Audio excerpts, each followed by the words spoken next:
അത്ര ഫ്രണ്ട്ലി ആണ്. ഞാൻ ഒന്നാമത് അങ്ങനെ പൊതുവേ ഹെഡ് സംസാരിക്കുന്ന ഒരാളല്ല, കുറച്ച് റിസർവ്ഡായിട്ടൊരു പേഴ്സണാണ്. പക്ഷേ അഞ്ജുവിൻ്റെ അടുത്ത് എനിക്ക് ഒരിക്കലും അങ്ങനെ തോന്നിയിട്ടില്ല.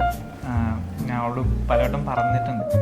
അതെന്തുകൊണ്ടെന്ന് വെച്ചാൽ അവൾ ജെന്യുവൻലി ബാക്കിയുള്ളവരെ പറ്റി കെയർ ചെയ്യുന്ന ഒരു പേഴ്സണാലിറ്റി ആയിട്ടാണ് എനിക്ക് തോന്നിയിട്ടുള്ളത്.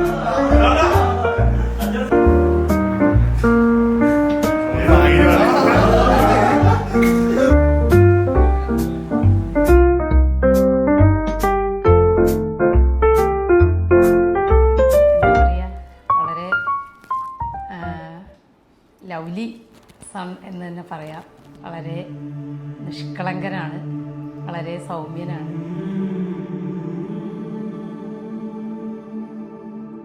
അവളെപ്പോഴും നല്ല എനർജറ്റിക് ആയ കുട്ടിയാണ് ഞങ്ങൾ കണ്ടിടത്തോളം. കാരണം നിശ്ചയം കഴിഞ്ഞ് 2 മാസം ഒരുപാട് വർഷത്തെ പരിചയമാണ്. വളരെ ഫ്രാങ്ക്ലിയാണ്, നല്ലൊരു സ്പോർട്സ്മാൻ സ്പിരിറ്റുള്ള കുട്ടിയാണ്. അവൾ സൈക്കിൾ പോളോ ടീമിൻ്റെ കേരള ടീമിലെ മെമ്പറാണ്. അതുപോലെ തന്നെ എല്ലാ കാര്യത്തിനും ഒരു പോസിറ്റീവ് ആറ്റിറ്റ്യൂഡ്, അതായത് അവൾ എല്ലാ കാര്യത്തിലും ഒരു പോസിറ്റീവ് എനർജി ഫീൽ ചെയ്യുന്ന ഒരു സംസാരവും കാര്യവും ഒക്കെയാണ് അവളുള്ളത്.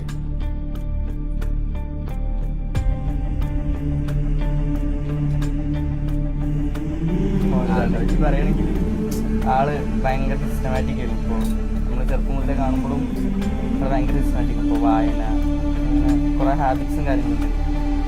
ഇങ്ങനെ ഒരാളല്ല ഇപ്പം നമ്മൾ കുറച്ച് കാലമായിട്ട് കാണുന്നത്. നല്ലൊരു ചേഞ്ച് ഉണ്ടായില്ലേ സോഷ്യലൈസ് ചെയ്യാൻ തുടങ്ങിയ ആൾക്കാരുടെ അടുത്താണ്.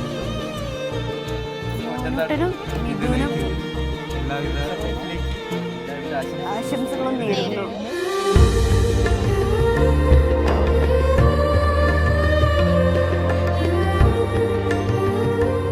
ഒന്നാമത് ഇവളുടെ വീട്ടുകാരെ പറ്റി ഞാൻ മനസ്സിലാക്കി തന്നെ ഒരുപാട് ആളുകളുണ്ട്. അവർ തൊട്ടടുത്താണ് താമസിക്കുന്നത്.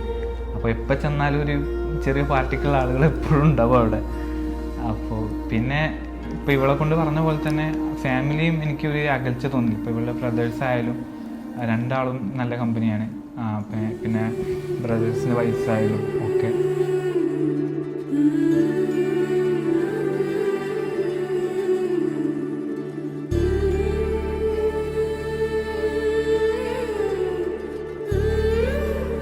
ആദ്യത്തെ ടൈമിലൊക്കെ എനിക്കൊരു അങ്ങനെ ഒരു ഇതുണ്ടായിരുന്നു. കാരണം അധികം സംസാരിക്കില്ല. അപ്പോൾ ഞാനാണെങ്കിൽ ഇങ്ങനെ നന്നായിട്ട് സംസാരിക്കും. പക്ഷേ അർജുൻ പറഞ്ഞാൽ അധികം സംസാരിക്കില്ല. അപ്പോൾ എനിക്കൊരു ഇതുണ്ട്, അർജുനായിട്ട് എനിക്ക് സെറ്റ് ആവില്ലേ അങ്ങനെയൊക്കെ തോന്നി. അപ്പോൾ ഞാൻ ഏട്ടനോടൊക്കെ ചോദിച്ചു, ഏട്ടാ അത് സംസാരിക്കില്ല, സെറ്റ് ആവില്ലേന്ന്. പിന്നെ ഒരു 2-ാമത്തെ ദിവസം 3-ാമത്തെ ദിവസമായപ്പോഴേക്കും എനിക്ക് ഓക്കെ ആയി. ആള് തോന്നി അർജുനാണ്.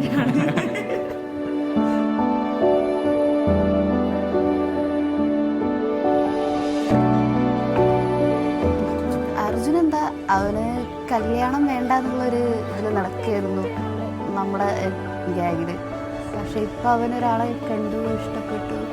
അറേഞ്ച് മാരേജ് ആണെങ്കിലും എനിക്ക് തോന്നുന്നു അവർ നെറ്റ്ഫുൾ ഈച്ചതറന്ന് തോന്നുന്നു. അപ്പോൾ ഞങ്ങളുടെ ഗ്യാങ്ങിക്ക് പറ്റിയ ഒരാൾ തന്നെയാണ് ഇപ്പോൾ വന്ന് പെട്ടിട്ടുള്ളത്, മിഥു. അപ്പോൾ ഞങ്ങൾ തന്നെ ഭയങ്കര ഹാപ്പിയാണ്. ഇനിയിപ്പോൾ അവരുടെ ലൈഫ് എങ്ങനെയായിരിക്കും എന്ന് കണ്ടറിയാനുള്ളൊരു എക്സൈറ്റ്മെൻറ്റും കൂടി ഉണ്ട് ഞങ്ങൾക്ക്.